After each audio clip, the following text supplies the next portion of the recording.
यहाँ पे हम डिस्कस करने वाले हैं सवाल कुछ जो एडवांस से रिलेटेड। तो सबसे पहला सवाल हमारे पास है, a ray of light travelling in the direction this direction is incident on a plane mirror. एक प्लेन मिरर पर आकर ये इंसिडेंट होती है। After reflection it travels along the direction half i cap minus root 3 j cap. Find the angle of incidence. तो angle of incidence हमें निकालना है। हमें इंसिडेंट लाइट की डायरेक्शन में यूनिट वेक्टर दिया है और हमें रिफ्लेक्टेड लाइट रे की डायरेक्शन में एक यूनिट वेक्टर दिया है। यूनिट वेक्टर क्या होता है? जिसका मैग्नीट्यूड 1 होता है। चेक कर सकते हैं कि ये यूनिट वेक्टर है, वैसे पता दिख जाना चाहिए। वैसे half 1 square plus root 3 square, तो आ जाएगा आपके पास ये 1/2 इंटू 2 इज इक्वल टू 1, यानी इसका मैग्नीट्यूड 1 है, इसका भी मैग्नीट्यूड 1 है। इसका मतलब ये यूनिट वेक्टर्स हैं। अब हमें पहले तो ये पता करना है कि जो प्लेन मिरर है वो किस तरीके से रखा हुआ है। ठीक है, तो मैं यहाँ पे एक जनरल डायग्राम बना रहा हूं, जैसे हम क्वेश्चन करते हुए आए हैं कि एक प्लेन मिरर होता है और प्लेन मिरर के सामने यदि कोई ऑब्जेक्ट रखा है तो उस ऑब्जेक्ट की जो इमेज है वो बनती है यहाँ पर। जो परपेंडिकुलर डिस्टेंस ऑब्जेक्ट का होता है मिरर से, वही इमेज का डिस्टेंस होता है इस मिरर से। कह देते हैं ये डिस्टेंस यदि d के बराबर है तो ये वाली डिस्टेंस भी d के बराबर होती है। ठीक, ये d और ये d, perpendicular distance of object from the mirror is equal to perpendicular distance of image from the mirror. अब लाइट की रे जो है वो क्या हुई है बेटा, यहाँ पे जो जे कैप वाला कंपोनेंट है वो रिवर्स हुआ है। इसका मतलब ये साफ पता चल रहा है कि जो जे कैप वाला कंपोनेंट है वो इस डायरेक्शन में रहा होगा, बिकॉज ये वाला जो है वो कहते हैं रिवर्स हो जाता है। यदि ये वाली डिस्टेंस o, ये पॉइंट मान लेता हूं m के बराबर है और ये i, तो यहाँ पे लिख सकता हूं मैं OM वेक्टर जो है, OM वेक्टर का जो मैग्नीट्यूड है वो किसके बराबर है? MI वेक्टर के, MI वेक्टर के, या कह सकते हैं IM वेक्टर के, मॉड ऑफ IM वेक्टर। और इन दोनों वेक्टर्स में रिलेशन क्या है कि OM vector is equal to minus of IM vector.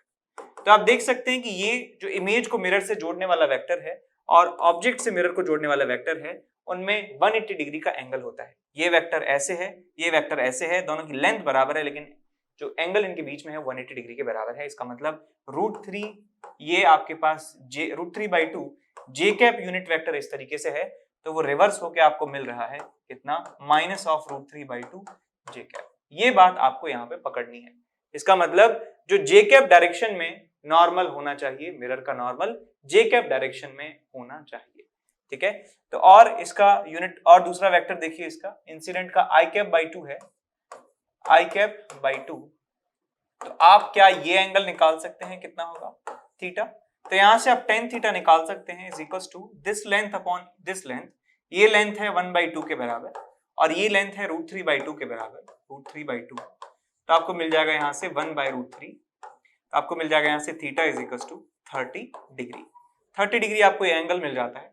और लाइट की रे जब ऐसे जाती है, मिरर पर आकर गिरती है, ये एंगल यदि 30 डिग्री के बराबर है, तो मैं कह सकता हूं कि नॉर्मल के साथ जो एंगल है इंसिडेंट रे का वो भी कितना होगा? 30 डिग्री के बराबर। इसका मतलब हमारा आंसर 30 डिग्री के बराबर ही होगा। तो आंसर आ जाएगा हमारे पास 30 डिग्री के बराबर, ए ऑप्शन। ठीक बात। Hello my dear students, I am Neeraj Kumar Chaudhary और फिजिक्स टीचर। बच्चों, एक बहुत ही अच्छी खबर देने के लिए मैं यहाँ पे आया हूँ। अनअकैडमी से जेईई मेंस में ऑल इंडिया रैंक 1 आई है, ऑलमोस्ट आप सभी को पता है, और 100 परसेंटाइल में भी 3 स्टूडेंट्स हैं। ठीक है ना? और 1 से लेके 1000 की जो ऑल इंडिया रैंक है उसमें 14 स्टूडेंट्स हैं। ठीक है ना? सबके सब ऑनलाइन प्लेटफॉर्म पे पढ़ने वाले स्टूडेंट्स हैं ये लोग, और 99.5 से ज्यादा परसेंटाइल वाले 70 स्टूडेंट्स हैं और 99% से ज्यादा 101 स्टूडेंट हैं। ये प्रूव करता है, क्योंकि बहुत सारे लोग सोचते थे कि ऑनलाइन लर्निंग से अच्छी रैंक आ पाती है या नहीं आ पाती है। बहुत सारे लोग यही सोचते थे, ऑनलाइन पे थोड़ा सा उनको कम ट्रस्ट था। तो बच्चों, अनअकैडमी ने ये प्रूव कर दिया है कि ऑनलाइन लर्निंग से भी आप बेस्ट परफॉर्म कर सकते हो। और इस वक्त अनअकैडमी ने यह भी प्रूव कर दिया है कि वही इंडिया का नंबर 1 एजुकेशनल प्लेटफॉर्म है फॉर प्रिपरेशन। ठीक है बच्चों, तो ये रिजल्ट देख के आपको भी लगेगा, ठीक है ना, कि हम भी इनमें से एक हो सकते हैं अगर आप अनअकैडमी ज्वाइन करते हो तो। ठीक है ना। तो बच्चों अनअकैडमी पे आप फुल ट्रस्ट रखिए, ठीक है ना। बेस्ट एजुकेटर्स इस वक्त अनअकैडमी के प्लेटफॉर्म पे हैं जो आपको बहुत ही दिल से पढ़ा रहे हैं, ठीक। तो बच्चों जितना जल्दी हो सके एनरोल करिए। और इस वक्त ऑफर भी चल रहा है, अच्छे वाला ऑफर चल रहा है, स्पेशल प्राइस वीक।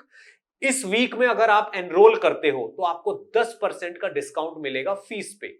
और साथ में अगर आप यहां पे कोड यूज करते हो, जैसे मेरा कोड है NKC sir live, NKC sir live code use करते हो अगर आप, तो आपको 10% और एक्स्ट्रा मिलेगा, यानी कि आपको 20% ऑफ मिलेगा अगर आप इस वीक में एनरोल करते हो। और शायद ये ऑफर आज की रात टुनाइट जो है ये एंड हो रहा है, ठीक है। तो बच्चों as soon as possible enroll कर लीजिए। फॉर एग्जांपल जैसे आप IIT JEE की प्रिपरेशन करने वाले स्टूडेंट हो और आप 24 मंथ 2 इयर्स का सब्सक्रिप्शन लेते हो आइकॉनिक, जो सबसे ज्यादा स्पेशल है, ठीक है ना। मान लीजिए उसकी 2 ईयर की फीस है 1 लाख रुपीस, तो आपको 81,000 देने हैं, 19,000 की सेविंग है, यानी कि अप्रोक्सीमेटली 20% की सेविंग है आपकी अगर आप इसमें एनरोल कर लेते हो। और आप IIT JEE का प्लस का सब्सक्रिप्शन लेते हो तो उसकी फीस 30 मंथ्स की या 24 मंथ्स की अगर आप देखें तो 56,000 है।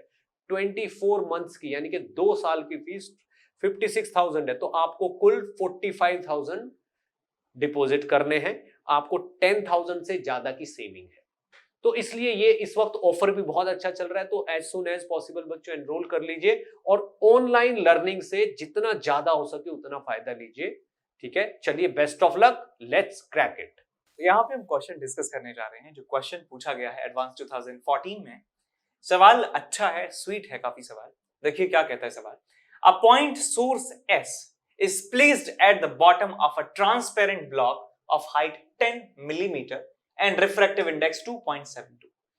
तो ये एक पॉइंट का सोर्स है जो यहाँ पे बॉटम पे रखा हुआ है और ये ब्लॉक है, ब्लॉक का रिफ्रैक्टिव इंडेक्स 2.72 है। ब्लॉक की जो हाइट है वो 10 मिलीमीटर के बराबर है। ये जो आपके पास हाइट क्वेश्चन में दी हुई है वो 10 मिलीमीटर के बराबर है, काफी छोटा है, 1 सेंटीमीटर। आगे कहते हैं कि it is emerged in a lower refractive index liquid as shown in figure. इसको डुबो दिया जाता है एक 2.72 से कम रिफ्रैक्टिव इंडेक्स वाले लिक्विड में, यानी कि जो लिक्विड बाहर है उसका रिफ्रैक्टिव इंडेक्स 2.72 से कम है। इसका मतलब ये हुआ कि ये एक डेंसर मीडियम हो गया और एक ये रेयरर मीडियम हो जाता है। आगे कहते हैं it is found that light emerging from the block to the liquid forms a circular bright spot of diameter 11.54 on the top of the block. The refractive index of the liquid is। तो आपसे पूछा गया है कि refractive index बताइए इस liquid की, यदि यहां से निकलने वाली लाइट जो लिक्विड में जाती है वो एक ब्राइट स्पॉट बनाती है इस ब्लॉक के ऊपर। यहां पे हमें एक ब्राइट स्पॉट मिल रहा है, ब्राइट स्पॉट मिल रहा है लाइक दिस, इस तरीके से। तो ये ब्राइट स्पॉट क्यों मिल रहा है? ब्राइट स्पॉट का मतलब ये हुआ कि यहां से लाइट जा रही है बाहर, लेकिन इस रीजन से लाइट बाहर नहीं जा रही है। तो ट्रांसपेरेंट मीडियम होते हुए भी लाइट का दूसरे मीडियम में ना जाना ये तभी हो सकता है जब टोटल इंटरनल रिफ्लेक्शन हो रहा हो। तो यहां पे क्या हो रहा होगा बेटा कि यहां जो लाइट है गिर रही होगी क्रिटिकल एंगल पर और लाइट ऐसे चली जा रही होगी, लेकिन जैसे ही लाइट थोड़ा सा आगे जाएगी एंगल क्रिटिकल एंगल से ज्यादा हो जाएगा और लाइट जो है वापस इस मीडियम में रिफ्लेक्ट हो जाती है। ऐसे सवाल आपने जरूर करे होंगे, ये गारंटी से मैं कह सकता हूं कि सवाल आपने जरूर किया होगा। ये शायद NCERT में भी दिया हुआ है सवाल कि बताइए कि ये जो आपके पास ब्राइट रिंग बनती है इसका रेडियस कितना है, इसका एरिया कितना है। सवाल आपको दिया हुआ है NCERT में, NCERT में नहीं तो NCERT एग्जाम्पलर में होगा, देखना जरूर। और सब करवाते हैं इस सवाल को, ठीक है, बहुत एक जेनेरिक टाइप का क्वेश्चन है। तो ये पता चल गया हमें कि ब्राइट स्पॉट का रेडियस कितना है और हम ये बात भी जान गए कि इस डिस्क के, इस स्पॉट के एकदम एक्सट्रीम पॉइंट पर जो एंगल बन रहा है वो क्रिटिकल एंगल के बराबर है। तो डायग्राम में यहां पे फिर से बना देता हूं। यहां से लाइट निकल रही है और यहां पे गिर रही है क्रिटिकल एंगल पर और लाइट रिफ्लेक्ट होके ऐसे ग्रेज कर जा रही है, पैरेलल टू इंटरफेस चली जा रही है। जैसे ही लाइट थोड़ा दूर पड़ती है, अगले पॉइंट पर पड़ती है लाइक दिस, तो एंगल क्रिटिकल एंगल से ज्यादा हो जाता है, तो लाइट रिफ्लेक्ट हो जाती है वापस इसी मीडियम में। तो ऐसे ही मैं कह सकता हूं ये वाला पॉइंट यदि मैं कह देता हूं P के बराबर है, ऐसे ही पॉइंट P यहां पर भी आपको देखने को मिलेगा जो क्रिटिकल एंगल पर लाइट गिर रही होगी और ऐसे ग्रेज कर जा रही होगी। और इसके अंदर यदि लाइट गिरेगी P से पहले तो लाइट दूसरे मीडियम में चली जाएगी, C से उस तरफ, P पॉइंट से उस तरफ लाइट गिरेगी तो लाइट का टोटल इंटरनल रिफ्लेक्शन हो जाना है। तो हमें एक ब्राइट स्पॉट मिलता है कि 3 डायमेंशन में सारे पॉइंट P को यदि हम कनेक्ट कर देते हैं तो हमें एक ब्राइट स्पॉट मिल जाता है, इसे ही इल्यूमिनेटिंग रिंग कहा जाता है। तो यहां पे हम क्या कर सकते हैं कि ये हमें क्रिटिकल एंगल के बारे में इंफॉर्मेशन मिल गई है। इस सेंटर को मैं सोर्स से मिला देता हूं तो मैं कह सकता हूं यदि ये एंगल C के बराबर है तो ये वाला एंगल भी C के बराबर होने वाला है, ये वाला एंगल भी C के बराबर होने वाला है। और यहां से मैं लिख सकता हूं कि tan C is equal to इस ट्राइंगल में, आप ध्यान से देखिए, इस ट्राइंगल को देखिए, इस वाले ट्राइंगल को, इस ट्राइंगल में मैं कह सकता हूं tan C is equal to this which is the radius which is 11.54 divided by 2 divided by this which is 10 millimeter। तो यहां पे मैं लिख सकता हूं 11.54 ये ना, divided by 2 into 10, तो ये आपको मिल जाता है 1.154, ये मिल जाएगा आपके पास 0.57 के आसपास आपको ये वैल्यू मिल जाती है। और ये वैल्यू जो है किसके बराबर होती है, 1/√3 के। ये वैल्यू होती है 1/√3 के बराबर। अब आप कहोगे कि सर आपको कैसे पता 1/√3 के बराबर होती है? तो ये यदि आप प्रिपरेशन करते हैं, पूरी मेहनत से आप पढ़ते हैं, तो बहुत बार ऐसी कैलकुलेशंस आती हैं कि 1/√2 की वैल्यू बताइए कितनी है, 1/√3 की वैल्यू बताइए कितनी है। इन वैल्यूज की जरूरत पड़ती है एक्चुअल कैलकुलेशंस में जब आप प्रिपरेशन कर रहे होते हैं। चेक भी कर सकते हैं, यदि मैं इसको √3 से मल्टीप्लाई √3 से डिवाइड कर देता हूँ तो नीचे बन जाएगा आपके पास 3, यहाँ बनेगा 1.73 डिवाइडेड बाय 3, 1.73 डिवाइडेड बाय 3। इसको आप सॉल्व करेंगे कितना आएगा, 3 5 15 2 3 7 21 0.57 के आसपास आ रहा है। तो इसका मतलब 10 की वैल्यू 1/√3 के बराबर है। इसका मतलब जो क्रिटिकल एंगल है वो किसके बराबर है, 30 डिग्री के बराबर है। क्रिटिकल एंगल इज 30 डिग्री के बराबर। और मैं यदि यहां पर स्नेल्स लॉ लगा देता हूं, P पॉइंट पर यदि स्नेल्स लॉ लगाऊं तो आपको मिलता है कि यहां से लाइट निकल के C एंगल बना रही है और दूसरे मीडियम में वो 90 डिग्री एंगल बना रही है। तो यहां लिखूंगा मैं that 2.72 into sin 30 sin C is equal to refractive index दूसरे मीडियम का into sin 90। ग्रेजिंग की जो कंडीशन है मैंने यहाँ पे लगा दी है। ये आ जाएगा आपके पास 2.72 into 1/2 is equal to n into 1। तो यहाँ से n की वैल्यू आपको मिल जाती है 1.36 के बराबर। तो रिफ्रैक्टिव इंडेक्स 2.72 से कम 1.36 जो है आपको मिल जाता है। ऑप्शन सी जो है आपको करेक्ट मिल जाएगा। ठीक है, सवाल आसान था, बशर्ते आपने ऐसा सवाल कर रखा हो जिससे आपको सोचना ना पड़े कि यार ये रिंग क्यों बन रही है, ब्राइट स्पॉट क्यों बन रहा है। और दूसरी बात, यहाँ पे इस √3 का भी रोल है, 1/√3 की वैल्यू का रोल है यहाँ पे, क्योंकि हमें अचानक से क्लिक हो गया, एकदम तुरंत क्लिक हो गया कि ये 30 डिग्री के बराबर होने वाला है, तो इससे हमारा टाइम काफी बच गया है। तो ये सवाल किया जा सकता है बहुत, यदि हम बिल्कुल सारी कंडीशन अपने फेवर में ही माने तो ये अंडर 1 मिनट किया जा सकता है। अब चलते हैं अगले सवाल की तरफ। अगला सवाल हमारे पास है इस तरीके से, एडवांस 2017 में पूछा गया था।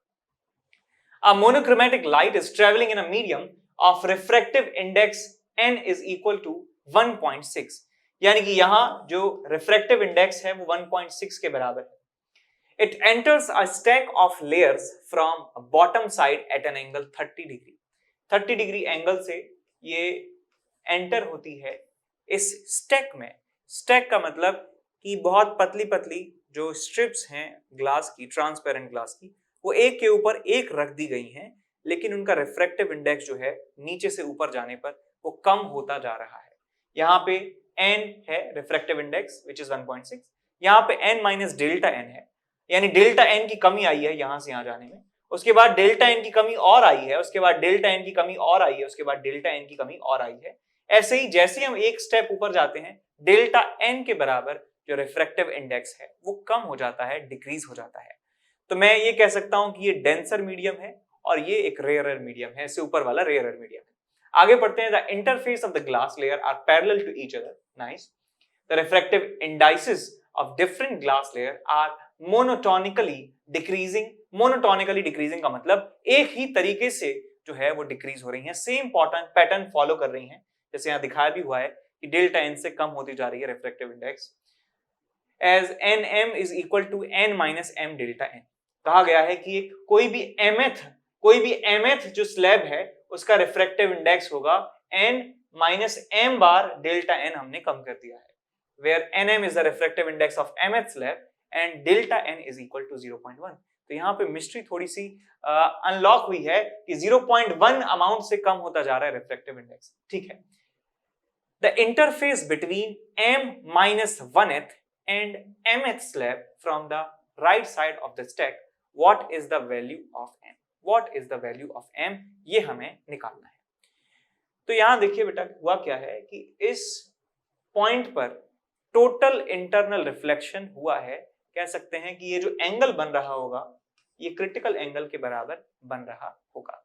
तो मैं कह सकता हूं यहां पे जो रिफ्रैक्टिव इंडेक्स है that is n which is 1.6 minus m minus 1 into 0.1, ये रिफ्रैक्टिव इंडेक्स है इसका, into critical angle into sin c is equal to, ये रिफ्रैक्टिव इंडेक्स कितना है इसका 1.6 minus m into 0.1 is equal to, हम जानते हैं कि स्नेल्स लॉ के अकॉर्डिंग जब एक मीडियम से एक ट्रांसपेरेंट मीडियम से दूसरे ट्रांसपेरेंट मीडियम में जाती है so mu into sine theta की जो वैल्यू है वो कांस्टेंट होती है। इसका मतलब म्यू इंटू साइन थीटा और mu into sine theta, mu into sine theta, mu into sine theta, mu into sine theta, mu into sine theta, mu into sine theta, mu into sine theta सबके बराबर होने वाले हैं।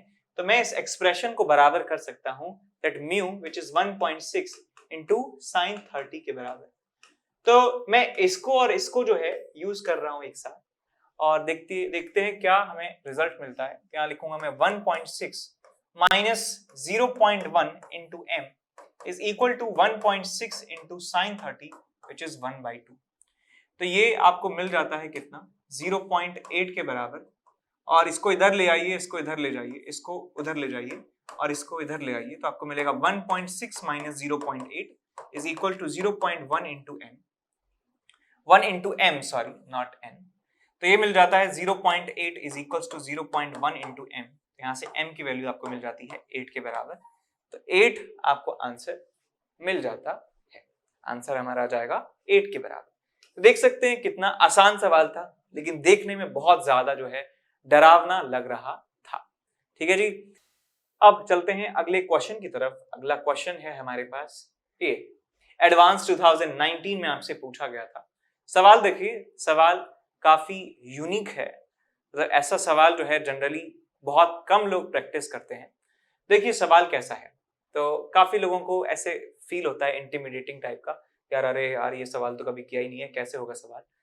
तो देखते हैं कैसे सॉल्व करेंगे। A planar structure of length L and width W is made of two different optical medium of refractive indices 1.5 and 1.44. If length L is greater than the width W, a ray entering from AB will emerge from end CD only if the total internal reflection condition is met inside the structure.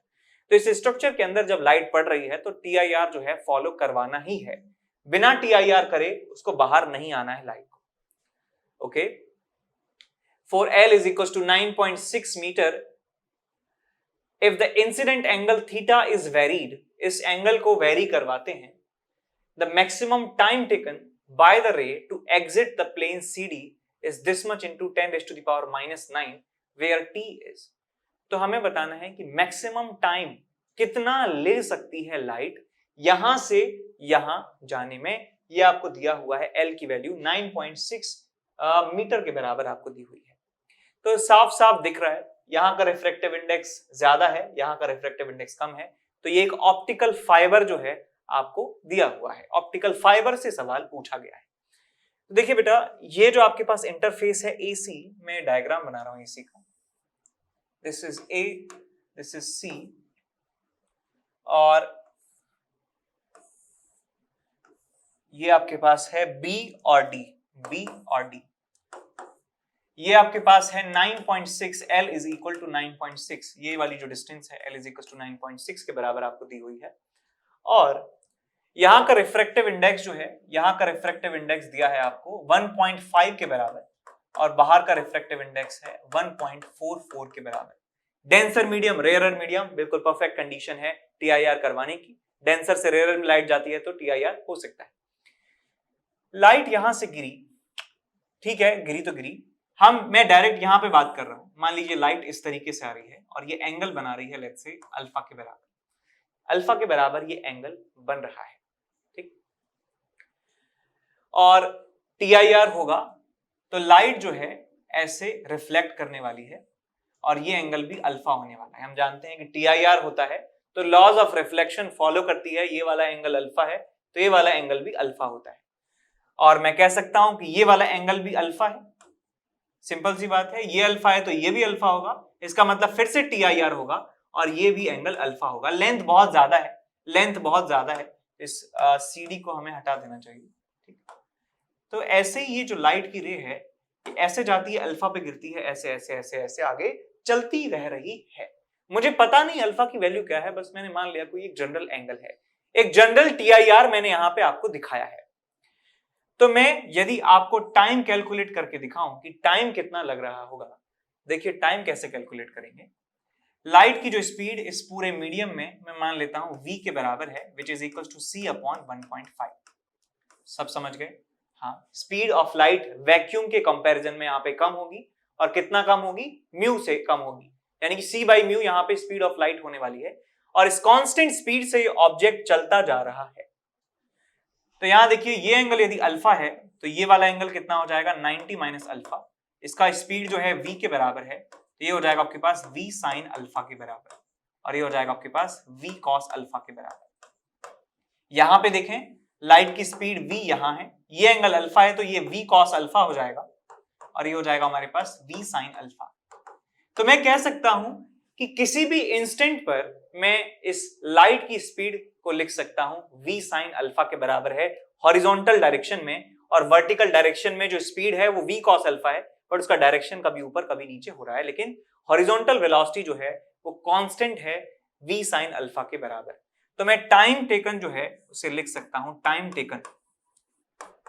Taken t is equal to horizontal direction में displacement कितना करना है इसको, L के बराबर, which is 9.6 के बराबर।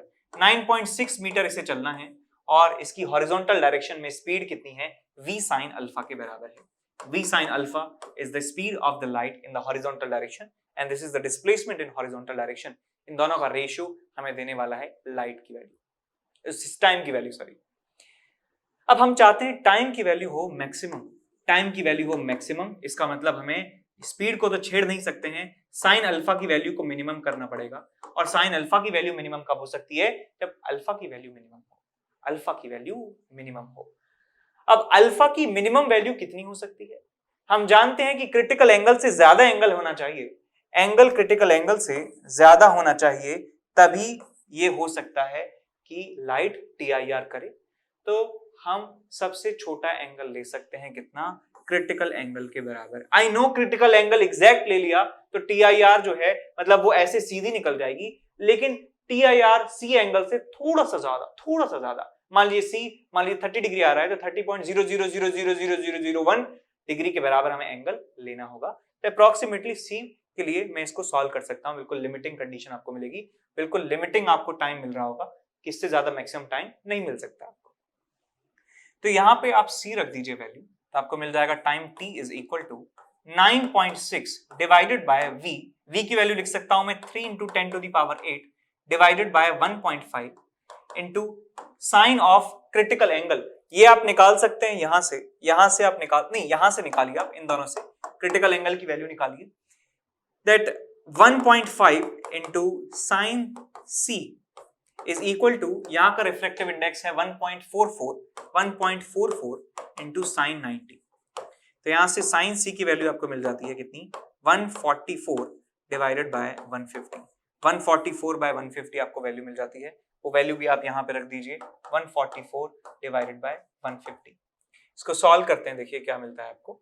तो आ जाएगा आपके पास 9.6 divided by 3 into 10 to the power 8 और 1.5 ऊपर पहुंच जाएगा 1.5, ये 144 नीचे रह जाएगा और 150 जो है वो ऊपर पहुंच जाएगा 150। तो एक जीरो से आप ये हटा सकते हैं डेसिमल, इस 9.6 के आगे 10 लगा देंगे तो ये डेसिमल भी हट जाएगा, ये भी हट जाएगा। 16 से 8 से उड़ा दीजिए इसे, 8 1 8 16 8 1 6 8 6 12 6 3 18 3 15 5 3 से गया 5 बार, मतलब कर सकते हैं इसको, 5 और 2 10 और ये 10 चला गया, तो आपको मिल जाता है 5 इंटू 10 टू द पावर -8। और हमें चाहिए किसके टर्म्स में, हमें चाहिए t into 10 to the power -9 हमें चाहिए, तो -9 कर देंगे तो इसे 50 कर देंगे, 50 into 10 to the power -9 second के बराबर, तो हमारा आंसर कितना आ जाएगा 50 के बराबर हमें मिल जाता है। तो आंसर क्या आ जाएगा हमारे पास 50 के बराबर। ठीक है, अब चलते हैं अगले सवाल की तरफ। अगला सवाल हमारे पास है ये, क्वेश्चन कहता है कि image of an object formed by a plano-convex lens at a distance of 8 meter behind the lens।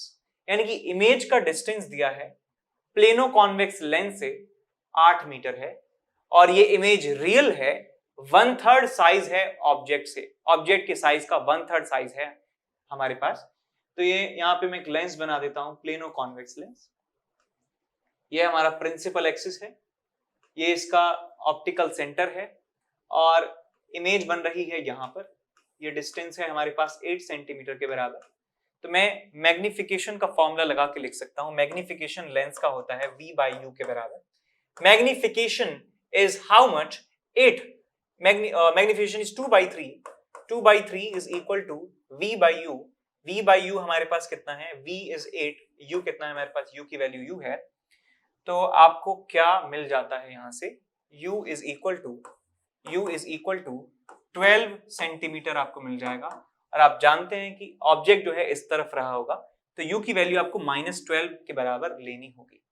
तो यहां रहा है हमारा ऑब्जेक्ट O, यहां से 12 सेंटीमीटर की दूरी पर इमेज बन रही है 8 सेंटीमीटर, उस तरफ रियल इमेज है।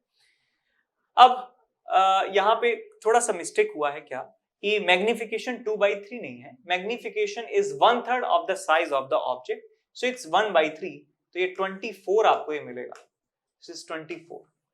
अच्छा, अब क्या कहते हैं ये, the wavelength of light inside the lens is 2/3 times the wavelength in free space. यानी कि जो लाइट की वेवलेंथ फ्री स्पेस में होती है, वैक्यूम में होती है, उस वेवलेंथ का 2/3 वेवलेंथ होती है इस लेंस के अंदर। तो लेंस का मटेरियल का मैं रिफ्रैक्टिव इंडेक्स मान लेता हूं mu into lambda is equal to mu air का है वैक्यूम का 1 और वैक्यूम में मैं लैम्डा की वैल्यू ले लेता हूं लैम्डा नॉट के बराबर। क्वेश्चन में दिया है this lambda is 2/3 of lambda naught, so it's 2/3 lambda naught is equal to 1 into lambda naught और यहाँ आ जाएगा म्यू, लैम्डा नॉट से लैम्डा नॉट गया, म्यू की वैल्यू आपको मिल जाती है 3/2 के बराबर। सो 3/2 हमारे पास रिफ्रैक्टिव इंडेक्स आ गया है, ऑब्जेक्ट का हमें डिस्टेंस पता चल गया है मिरर से, लेंस से, इमेज पता है हमें, तो हमें रेडियस ऑफ कर्व सरफेस बतानी है कितनी होगी। तो रेडियस ऑफ कर्व सरफेस हम बता सकते हैं कैसे, कि मैं फोकल लेंथ वाला फॉर्मूला लगाऊंगा 1/f is equal to 1/v minus 1/u, 1/8 minus 1/-24 is equal to 1/f। तो आ जाएगा आपके पास 1/8 कॉमन आ जाएगा, 1 + 1/3 4/3 और 1/6, f is equal to 6 centimetre आपको यहाँ पे मिल जाता है, राइट। 4/3 चेक कर लीजिए और 1/8 4 2 6 बिल्कुल ठीक है, 6 सेंटीमीटर आपको फोकल लेंथ मिल जाती है। अब आप लेंस मेकर फॉर्मूला यहाँ पे लगा सकते हैं। लेंस मेकर फॉर्मूला क्या कहता है, 1/f is equal to mu minus 1 1/2 और 1/r1 minus 1/r2 1/r minus 1/infinity। आपके पास 1/2r इज इक्वल टू 6 यानी कि r इज इक्वल टू 3 आपको आंसर मिल जाता है। तो r की वैल्यू कितनी आ जाएगी आपके पास, 3 के बराबर, 3 मीटर के बराबर। सी ऑप्शन सही यहाँ पे हो जाता है। एडवांस 2013 में आपसे सवाल पूछा गया था, ठीक है।